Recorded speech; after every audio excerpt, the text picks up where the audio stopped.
Okey, Assalamualaikum, salam sejahtera. Okey, so belajar ya.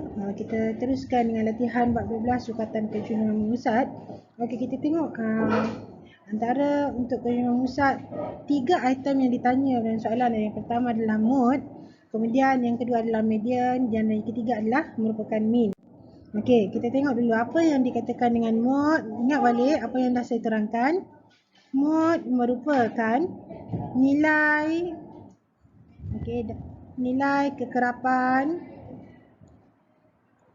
data yang paling tinggi. Nilai kekerapan data yang paling tinggi. So tengok soalan nombor 1, dia kata nyatakan mode bagi setiap set data yang berikut. Untuk soalan A kita tengok ya. Jadi kat sini kamu perlu cari nombor mana yang mempunyai nilai kekerapan yang paling tinggi, maksudnya paling kerap nombor tu. So kita boleh perhatikan nombor 1 merupakan nombor paling banyak dalam set data yang diberikan. So untuk A, mode-nya terus jawab macam ni ya. Mode sama dengan 1. Kamu dapat 1 markah. Kemudian untuk soalan B, kita ada RM10, RM8, RM7, RM7, RM8 dan RM9. Sekarang kita dapati ada 2 RM8 dan 2 RM7. Jadi untuk dapatkan mode-nya adalah RM8 tambah RM7 bagikan dengan 2. So kita akan dapat berapa? Kita akan dapat 8 tambah 7 dan bagi dengan 2. So kita akan dapat 7,5. So mode-nya adalah 7,5. Dan untuk C kita boleh perhatikan untuk set nombor 60, 64, 60, 63, 60, 67 kita dapati yang lebih kerapnya adalah nombor 60. So untuk C mode-nya bersamaan 60. So ingat untuk mode merupakan nilai kekerapan data yang paling tinggi. Nilai kekerapan yang paling tinggi. So kita pergi pada soalan nombor 2. Jadual menunjukkan saiz baju untuk 145 orang berserta dengan larian John sihat. So nyatakan mode bagi saiz baju. So tengok sini mana bilangan kekerapan yang paling tinggi. So kita dapati kekerapan paling tinggi adalah 37 pada saiz L. So mode sama dengan saiz L. Kita bukan tulis 37 bukan. 37 merupakan kekerapan. Maksudnya untuk data ini paling ramai peserta memakai baju bersaiz L. Itu adalah tentang mode. Sekarang tengok yang kedua iaitu median. Median merupakan nilai yang di tengah-tengah. Yang di tengah-tengah. Kalau yang pertama, kalau kekerapan tu ganjil, kekerapan tu ganjil, ganjil, kita just contoh ya. Contoh 3, 4, 5. So untuk median kita boleh terus ambil yang di tengah-tengah. So untuk ni mediannya adalah 3.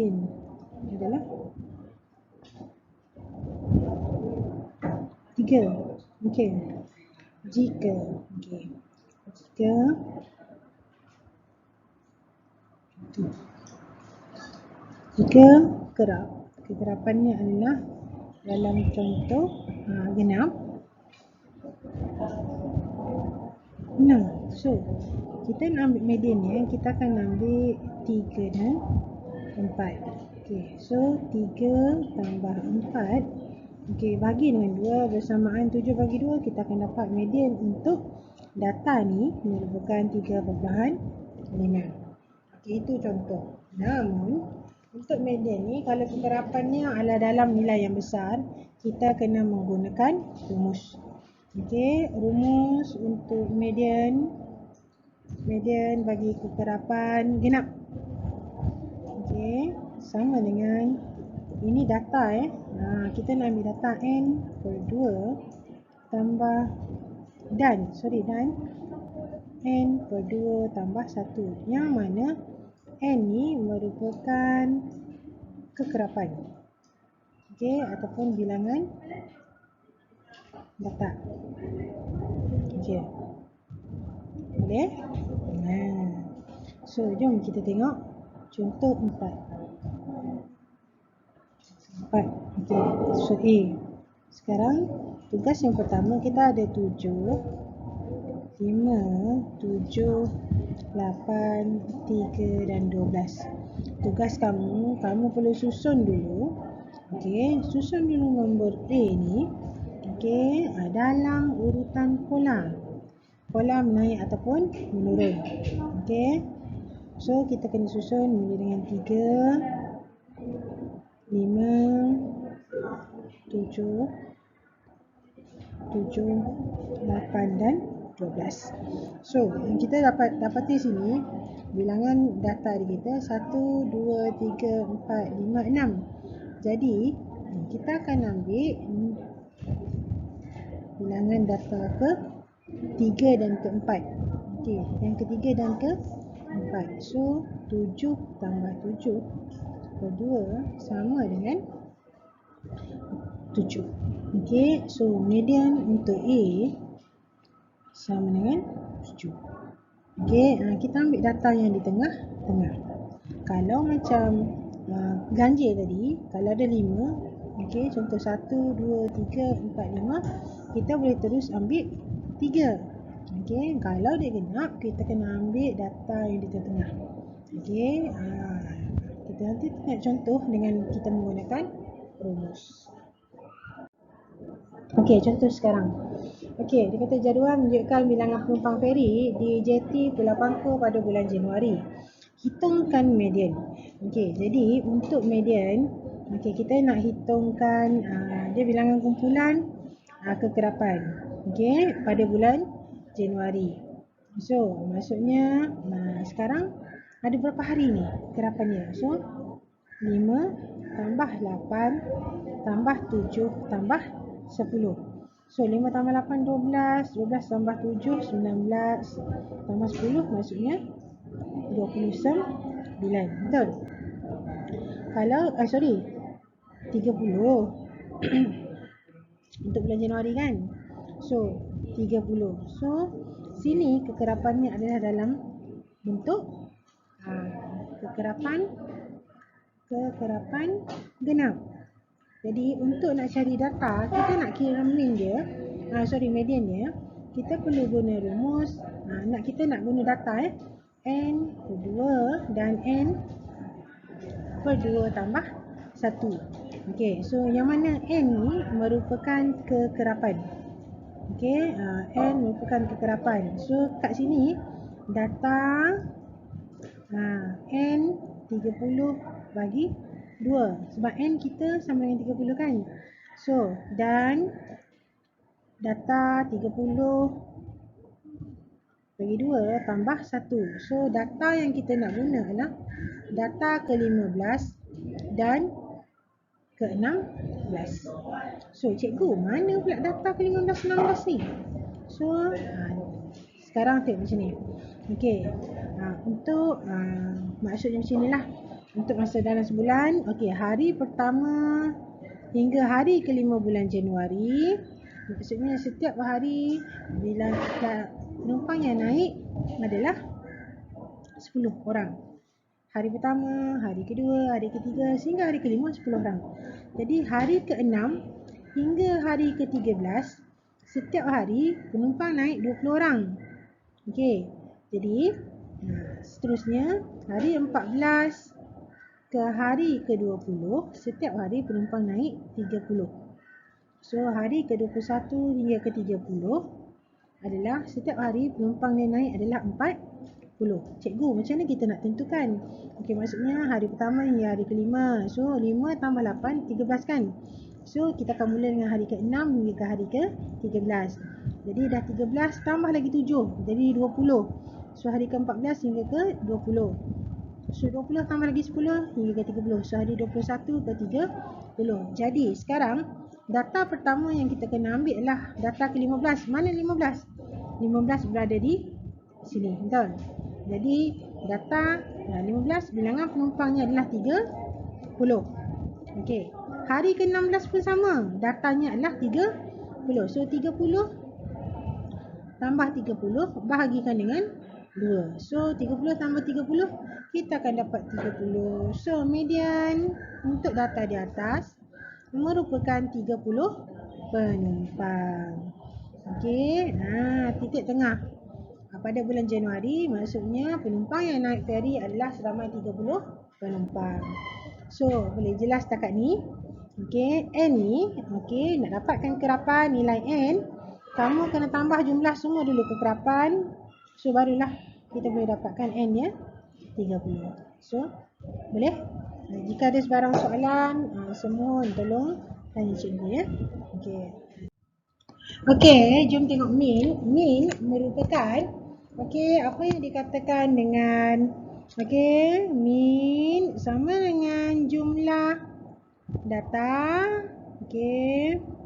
bagi dengan bilangan data ataupun kekerapan. Jumlah kekerapan bilangan data. So contoh kat sini untuk 7A ya, untuk min.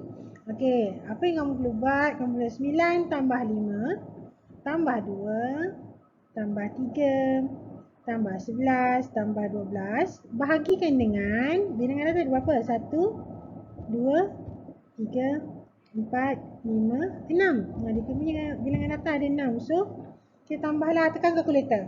9 tambah 5 tambah 2 tambah 3 tambah 11 tambah 12 bersamaan 42 bagikan dengan 6 bersamaan dengan 7. So minnya adalah 7. Very easy.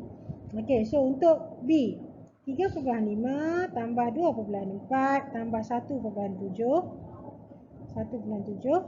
tambah 3,2 tambah 4,5 bahagikan dengan 1 2 3 4 5. So bahagikan dengan 5 kita akan dapat minnya adalah sekejap saya pun kena tambah. Kalau tak silap saya 6,04. Ini untuk B. 6,04.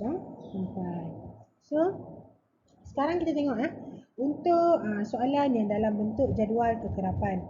Untuk jadual kekerapan macam mana kita nak kira minnya adalah dikata bilangan hari ketidakhadiran 40 orang murid. So min jumlah data bagikan dengan kekerapan sama dengan kekerapan kita tadi 40 lah. So kekerapan adalah 40. So nak kira berapa ketidakhadiran yang tambah kekerapan ni dan untuk 40 orangnya. So hari pertama bilangan ketidakhadiran kosong. So kosong apa yang perlu buat?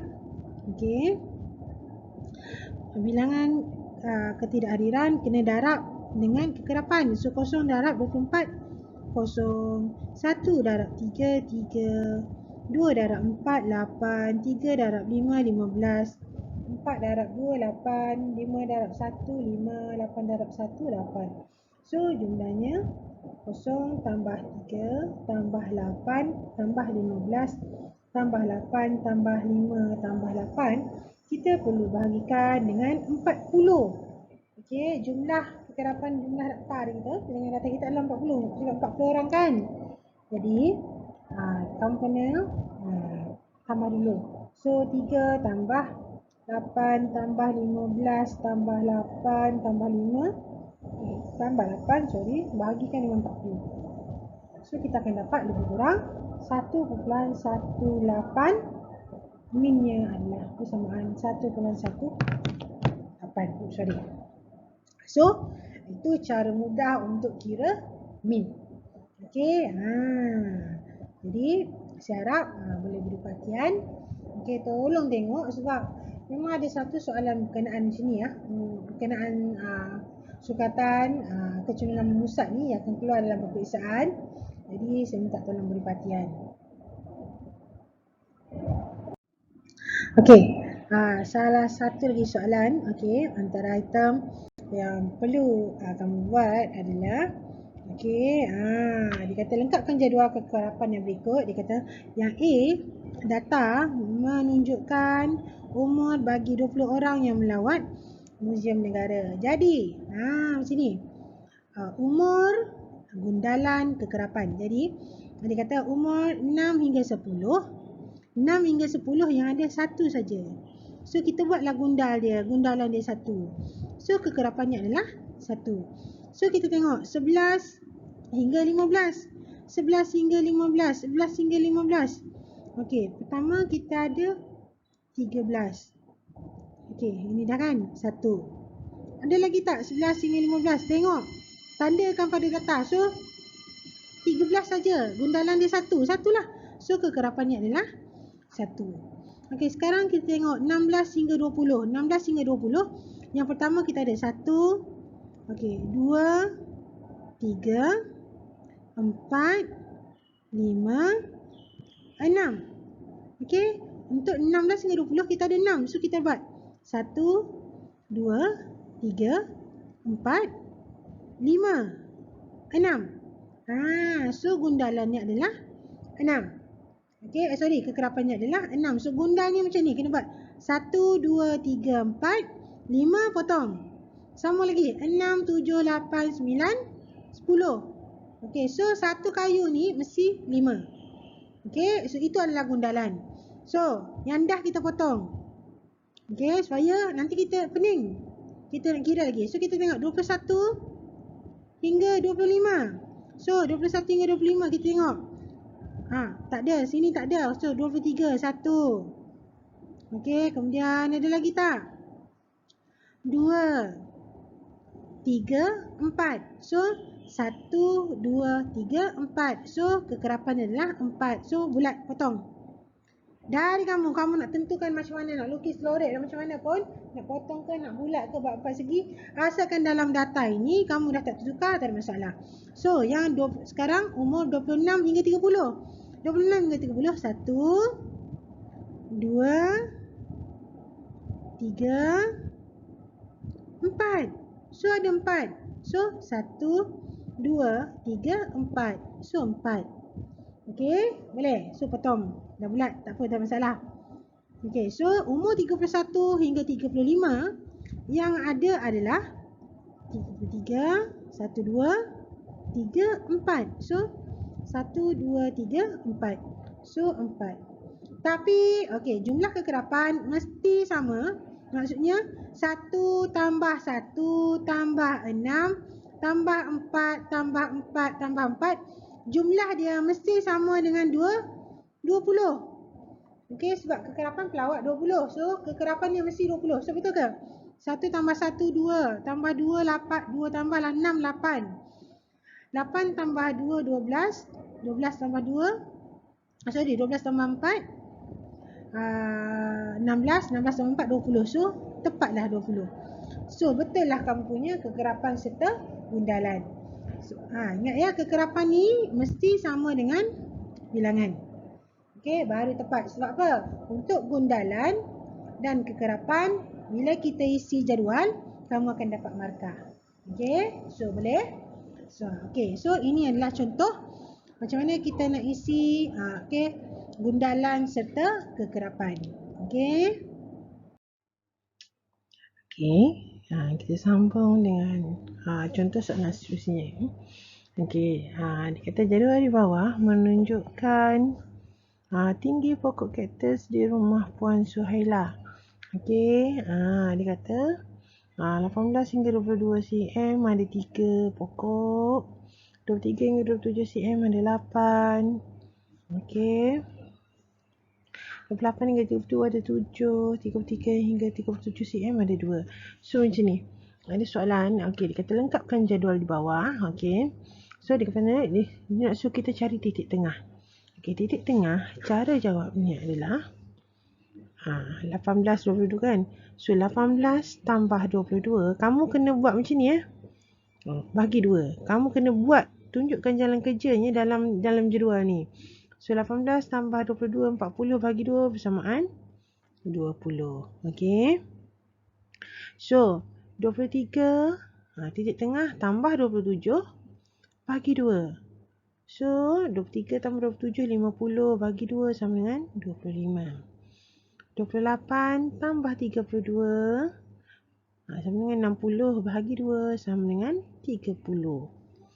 33 tambah 37 akan jadi 70 bagi 2 sama dengan 35. Itu adalah titik tengah. Kita tambah saja 2 ni dan bagikan dengan 2. So untuk dalam jadual ni kamu kena tunjuk jalan kerja ni.